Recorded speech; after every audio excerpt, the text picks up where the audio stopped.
नमस्कार, मैं प्रकाश चंद्र और आप देख रहे हैं अभी बिहार न्यूज़। शुरुआत करते हैं पिछले 24 घंटे की बड़ी खबरों के साथ। शुरुआत राज्य की बड़ी खबरों से। ट्विटर पर काफ़ी सक्रिय राष्ट्रीय जनता दल राष्ट्रीय अध्यक्ष लालू प्रसाद यादव की बेटी रोहिणी आचार्य ने बहनों के बचाव में बुधवार को अपना आपा खो दिया।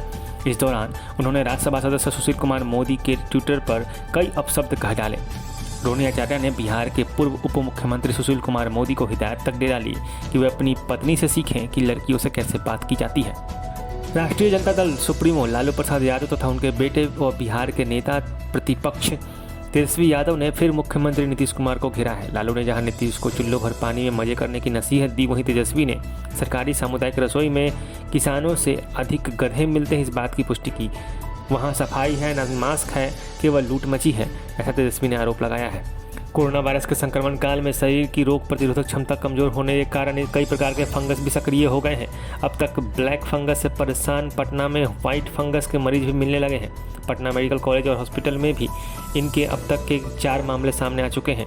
यह व्हाइट फंगस मुख्यतः फेफड़ों को संक्रमित कर रहा है। कोरोना वायरस ने भले ही देश के बड़े बड़े कारोबारियों का हौसला पस्त किया हो, लेकिन बिहार के ग्रामीण कारोबारी बहुत हद तक महफूज है। बेशक उनका कारोबार तबाह हुआ, फिर भी उनका हौसला पस्त नहीं हुआ है। इंटरनेशनल ग्रोथ सेंटर के सर्वे में जाहिर हो रहा है कि कोरोना के पहले दौर में तबाही झेल चुके 93% ग्रामीण कारोबारी फिर से अपने धंधे में जुट गए हैं।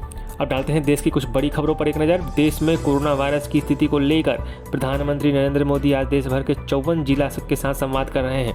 पीएम मोदी आज कोरोना से प्रभावित सबसे ज़्यादा 10 राज्यों के 54 जिलों के डीएम के साथ वर्चुअल बैठक की। इस बैठक में उन्होंने जिलों से कोरोना संक्रमण के ताज़ा हालात और उन पर नियंत्रण पर भी चर्चा की। कोरोना वायरस महामारी के कारण दुनिया भर में फैले संक्रमण के प्रकोप को देखते हुए गुरुवार को एक एडवाइजरी जारी की गई, जिसमें बेहतर वेंटिलेशन को अहम बताया गया है।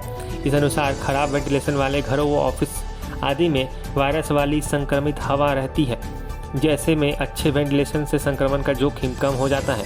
म्यांमार में निरंकुश होते सैन्य शासन से बचने के लिए कई लोग सीमा पार कर भारतीय राज्य मिजोरम में दाखिल हुए हैं। मिजोरम की सरकार ने इन लोगों को अस्थायी तौर पर शरण भी दी है और उनके खाने पीने का इंतजाम भी किया है।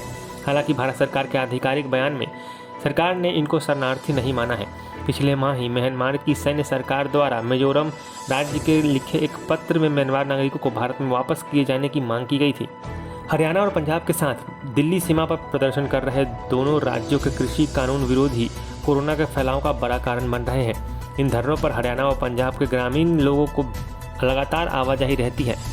धरनों पर बैठे लोग न तो कोरोना की टेस्टिंग करने को तैयार है और न ही वैक्सीनेशन को राजी है, जिसके कारण कई किसान मौके पर ही मर चुके हैं।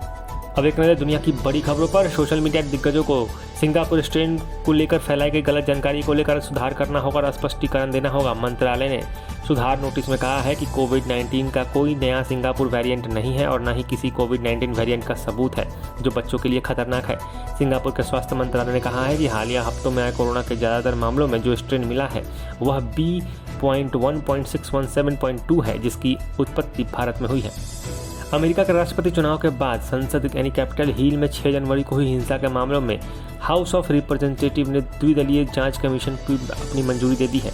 इस प्रस्ताव पर पूर्व राष्ट्रपति डोनाल्ड ट्रंप की रिपब्लिकन पार्टी 2 फाड़ में हो गई है। पार्टी के 35 सांसदों ने डेमोक्रेट के खिलाफ पार्टी लाइन से हटकर जांच कमीशन के समर्थन में वोट दिया है। तो ये थी पिछले 24 घंटे की बड़ी खबरें। ऐसी खबरों से जुड़े रहने के लिए हमारे YouTube channel AB Bihar news को जरूर सब्सक्राइब करें। साथ ही अपने सुझाव हमें कमेंट में बताएं। आप हमसे हमारे फेसबुक पेज पर भी जुड़ सकते हैं। खबरों को विस्तार से पढ़ने के लिए हमारे वेबसाइट www.abbiharnews.com को जरूर विजिट करें। स्वस्थ रहें, सुरक्षित रहें।